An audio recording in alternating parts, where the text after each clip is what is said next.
Les Illuminati, c'est peut-être la théorie la plus célèbre. Mais est-ce que vous savez de quoi il s'agit réellement?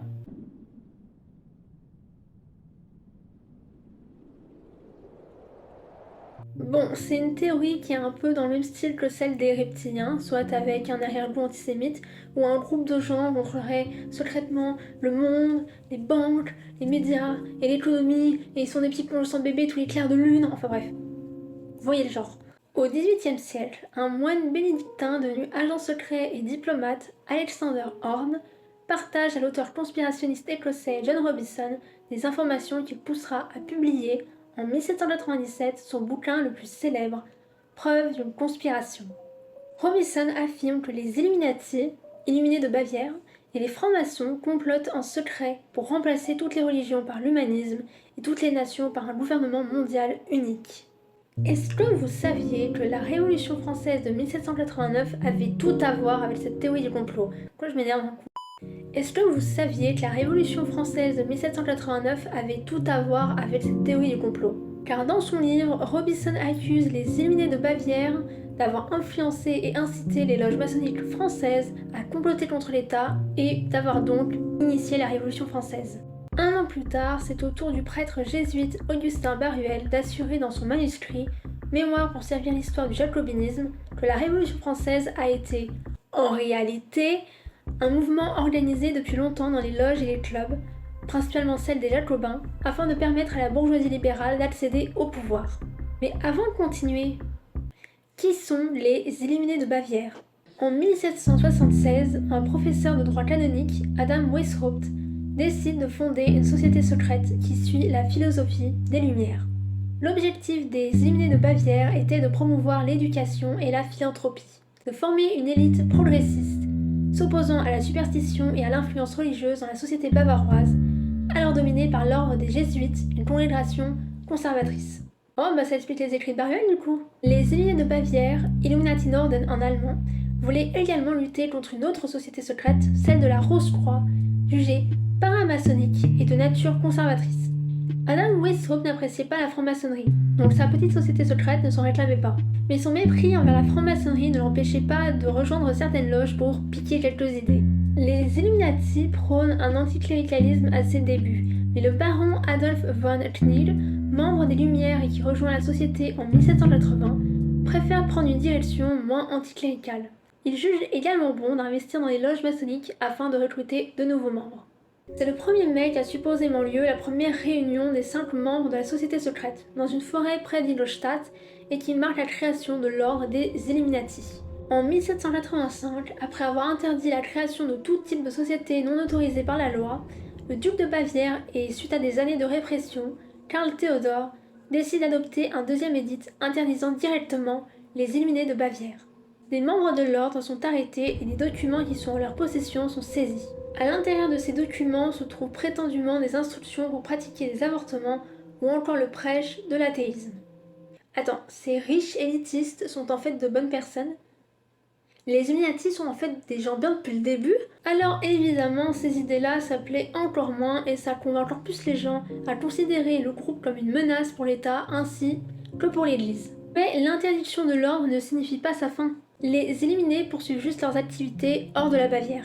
Les dirigeants de l'ordre changent et les nouveaux décident d'être plus modérés que leurs prédécesseurs. Ils entrent en relation avec les loges maçonniques françaises et en 1787 se rendent à Paris pour rencontrer les Philalèthes. L'abbé Baruel s'est d'ailleurs basé sur ce voyage pour développer sa théorie complotiste. Mais ce fait ne permet pas de lier la Révolution française aux Illuminati, ou même aux francs-maçons. À la limite, ça prouve que l'édit de 1785 n'a pas fait disparaître le mouvement à son adoption, puisque les Illuminés de Bavière ont quand même continué leurs activités jusqu'en 1790. Maintenant, qu'en est-il aujourd'hui? Parce que le terme Illuminati est utilisé et assez présent dans les milieux complotistes actuels pour désigner plusieurs groupes, comme les francs-maçons, la CIA, les communistes, les sionistes, les sociétés secrètes en général et les organisations internationales. C'est un peu mot fourre-tout. Encore une fois, c'est à peu près le même scénario que pour les reptiliens, soit qu'un groupe secret mais très puissant contrôle le monde, ou a pour projet de contrôler le monde et sont responsables de tous les maux de la Terre. C'est un remake des protocoles des sages de Sion en somme. Certaines personnes pensent que les Illuminés de Bavière n'ont jamais disparu, et que ces membres se trouvent depuis longtemps dans les hautes sphères de l'État. On accuse les Illuminati d'infiltrer les gouvernements, surtout ceux issus de révolutions comme par hasard, ainsi que d'autres sociétés secrètes comme la franc-maçonnerie. Les ardents croyants de la théorie des Illuminati pensent que les Illuminati ne cachent pas leur influence ou leur existence en affichant par exemple des symboles qui sont supposément associés aux Illuminati.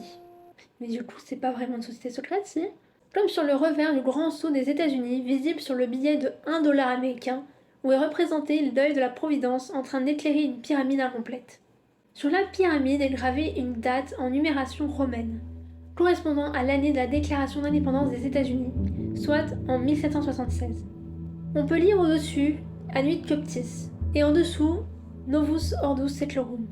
Désolée pour mon accent, je n'ai pas fait latin. Voilà, j'ai pas fait latin, j'ai fait espagnol LV2, merci. Selon ces complotistes, et pour encore une fois citer Wikipédia, le sceau affiche un œil lucide qui représenterait l'aboutissement de l'illumination, la connaissance dominant une base aveugle, symbole d'une élite omnisciente contrôlant le peuple. Anuit Cuptis serait le cri de victoire des conspirateurs, donc les Illuminati, tandis que Novus Ordo Seclorum indiquerait le régime nouveau, rebelle, indépendant de l'Église. La mention 1776 renverrait, elle, à l'année de la fondation des Illuminés de Bavière, maître secret du gouvernement américain.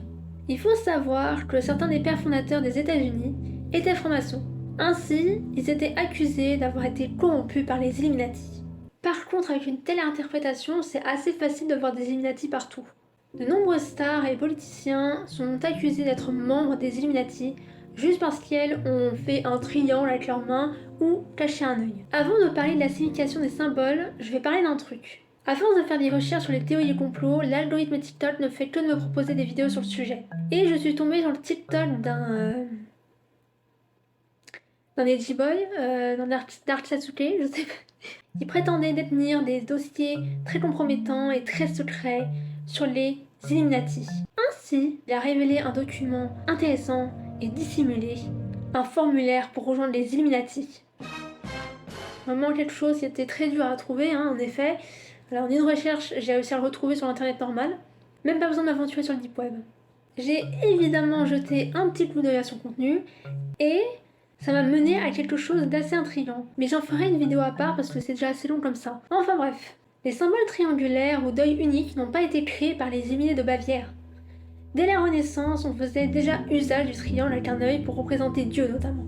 La pyramide incomplète est censée représenter la nouvelle nation, vouée à durer des siècles à l'image des fameuses pyramides d'Égypte. La pyramide est composée de 13 rangées de pierres représentant les 13 colonies d'origine, éclairées par l'œil de la Providence, représentation de Dieu veillant sur ces dernières. Voilà, donc rien à voir avec les Illuminati, D'ailleurs, le symbole principal de l'ordre des Illuminés de Bavière semble être la chouette de Minerve plutôt que l'œil de la Providence, qui est surtout un symbole chrétien.